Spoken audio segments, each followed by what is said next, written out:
সম্মানিত সুধী এবং world positive YouTube চ্যানেলের দর্শকবৃন্দ, আসসালামু আলাইকুম। আপনাদের সবাইকে স্বাগত। আপনারা যারা অধীর আগ্রহে অপেক্ষা করছিলেন যে অন প্যাসিভের পর্দার আড়ালে আসলে কি ঘটেছিল, তাদের জন্য আজ আমি ইতিহাসের সবচেয়ে বড় এবং বিস্ফোরক আপডেটটি নিয়ে এসেছি। ও নিউজ 20 পার্ট 1 প্রকাশ হয়েছে। আজকের এই আপডেটটি কোনো সাধারণ খবর নয়, এটি দীর্ঘদিনের নীরবতা ভেঙে বেরিয়ে আসা এক চরম সত্য। মিস্টার অ্যাশ মুফারে নিজেই আজ সবকিছুর খোলস উন্মোচন করেছেন। ভিডিওটি শেষ পর্যন্ত দেখুন, কারণ আজ আমরা জানব সেই সব মানুষের নাম এবং সেই সব ঘটনার বিবরণ যা আমাদের এই স্বপ্নকে বাধাগ্রস্ত করতে চেয়েছিল। চলুন শুরু করা যাক। মূল নিউজ। ও news 20 part 1। Headline: the moment the silence ends, the facts now revealed. শিরোনাম: নীরবতা ভাঙার মুহূর্ত, সত্য এখন প্রকাশিত। Disclaimer: some matters referred in this series are subject to ongoing legal and regulatory processes, and this communication is intended to provide context, not to replace or influence those processes. সতর্কবার্তা: এই সিরিজে উল্লেখিত কিছু বিষয় চলমান আইনি ও নিয়ন্ত্রণমূলক প্রক্রিয়ার অধীন। এই বার্তার উদ্দেশ্য হল কেবল পারিপার্শ্বিক অবস্থা বা প্রেক্ষাপট তুলে ধরা, আইনি প্রক্রিয়াকে প্রভাবিত করা বা তার বিকল্প হওয়া নয়। 1. Why I am speaking now? A special 3-part message from অ্যাশ মুফারে। কেন আমি এখন কথা বলছি? অ্যাশ মুফারের পক্ষ থেকে একটি বিশেষ 3 খণ্ডের বার্তা। Over the next 3 O News installments, I will finally share, clearly, factually, and publicly, the exact details of what happened behind the scenes.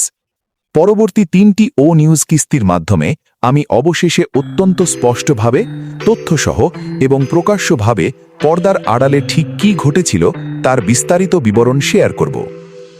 This 3-part series is not about blame. It is about truth, accountability, and restoring trust through clarity. এই 3 খণ্ডের সিরিজটি কাউকে দোষারোপ করার জন্য নয়, এটি সত্য প্রকাশ, জবাবদিহিতা এবং স্বচ্ছতার মাধ্যমে বিশ্বাস ফিরিয়ে আনার জন্য। I am speaking now because the time is right. For a long time, I chose silence. That silence was intentional, not avoidance. আমি এখন কথা বলছি কারণ এটাই সঠিক সময়। দীর্ঘ সময় ধরে আমি নীরব থাকা বেছে নিয়েছিলাম। সেই নীরবতা ছিল উদ্দেশ্যমূলক, এটি কোনো কিছু এড়িয়ে যাওয়া ছিল না। I wanted the full picture to come together, facts verified, timelines clear, and ongoing matters handled responsibly. আমি চেয়েছিলাম পুরো চিত্রটি যেন এক সুতোয় গাঁথা হয়, যেখানে তথ্যগুলো যাচাই করা হবে, সময়ের ধারাবাহিকতা স্পষ্ট হবে এবং চলমান বিষয়গুলি দায়িত্বশীলভাবে পরিচালনা করা হবে। 2. The core principle, vision over money. মূলনীতি: অর্থের চেয়ে স্বপ্ন বা লক্ষ্যই বড়। At the same time, I was navigating serious regulatory challenges, including the SEC case, while remaining anchored to a single guiding principle: either fix the business or rebuild it from the ground up, protecting the vision, the community, and the dream we built together. একই সময়ে আমি SEC মামলা সহ গুরুতর আইনি ও নিয়ন্ত্রণমূলক challenge মোকাবিলা করছিলাম, যেখানে আমার একমাত্র মূল মন্ত্র ছিল হয় ব্যবসাটিকে ঠিক করো অথবা এটিকে একদম গোড়া থেকে নতুন করে গড়ে তোলো, যাতে আমাদের যৌথ লক্ষ্য, আমাদের কমিউনিটি এবং আমরা একসাথে যে স্বপ্নটি বুনেছি তা সুরক্ষিত থাকে। Money was never my first priority, people and principles were. অর্থ কখনোই আমার প্রথম অগ্রাধিকার ছিল না, মানুষ এবং আদর্শই ছিল আমার কাছে সবচেয়ে বড়। 3. The operational structure, the truth about Dubai operations. কার্যক্রম পরিচালনার কাঠামো, দুবাই কার্যক্রমের আসল সত্য। Before explaining what unfolded, it's important to clearly establish how OnPassive was structured operationally.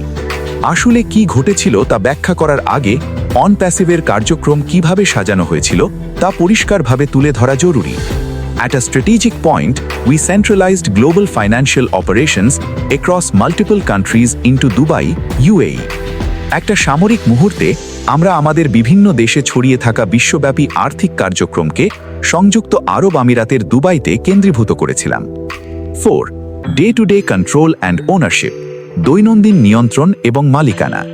From that moment forward, day-to-day operational control over the following was handled from Dubai: financial operations, payment processors, merchant accounts, banking relationships.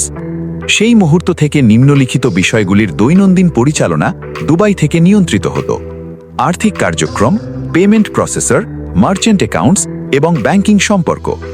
My wife and I remained the sole owners of the company. Certain authorities and licenses were granted for operational and logistical purposes and were not intended to transfer ownership. আমি এবং আমার স্ত্রী কোম্পানির একমাত্র মালিক হিসেবে ছিলাম।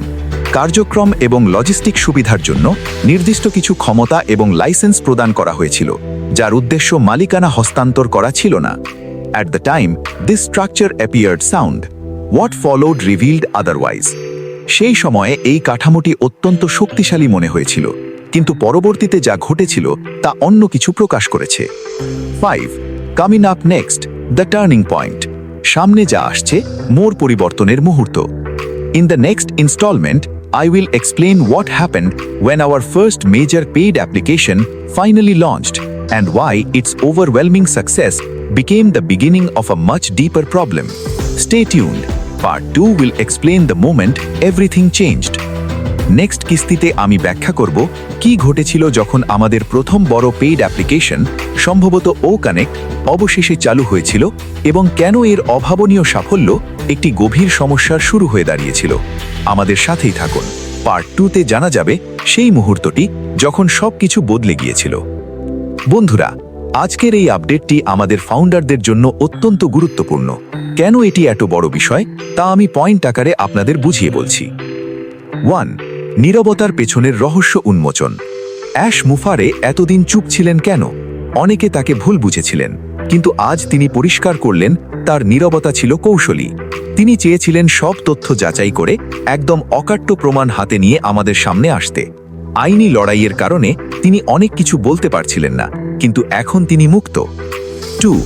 Dubai operation এবং 2 প্রধান ব্যক্তির নাম। এই প্রথম অ্যাশ মুফারের সরাসরি নাম উল্লেখ করলেন: মাইকেল থমাস কুরান, সিএফও, এবং মোহাম্মদ কামাল, সিওও। অ্যাশ জানিয়েছেন অনপ্যাসিভের সমস্ত গ্লোবাল ফাইন্যান্সিয়াল অপারেশন বা আর্থিক লেনদেন দুবাইতে এই 2 জনের অধীনে ছিল। পেমেন্ট প্রসেসর থেকে শুরু করে ব্যাংক রিলেশন সবকিছুই তারা নিয়ন্ত্রণ করতেন। এখান থেকে বোঝা যাচ্ছে আর্থিক যে কোনো জটিলতার মূলে তারা ছিল, তা এখন কোম্পানির তদন্তে বেরিয়ে আসছে। 3. মালিকানা বনাম ক্ষমতা।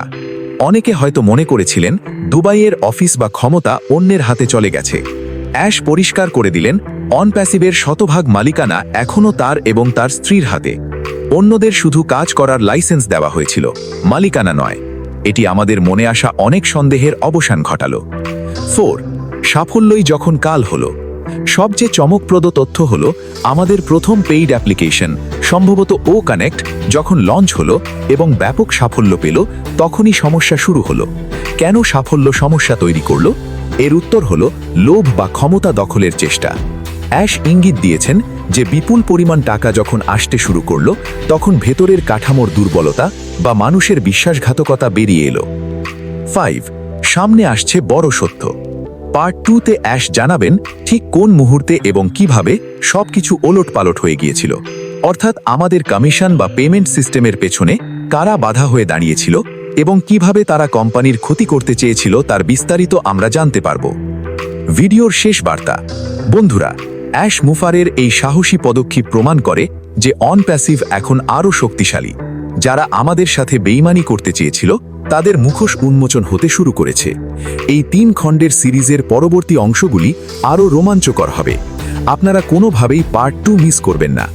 আজকের এই তথ্যগুলি আপনার মধ্যে কেমন আশা তৈরি করল তা কমেন্টে জানান। ভিডিওটি বেশি বেশি শেয়ার করুন যাতে প্রত্যেক ফাউন্ডার এবং রিসেলার সত্যটা জানতে পারে। দেখা হচ্ছে পরবর্তী আপডেটে। ধন্যবাদ।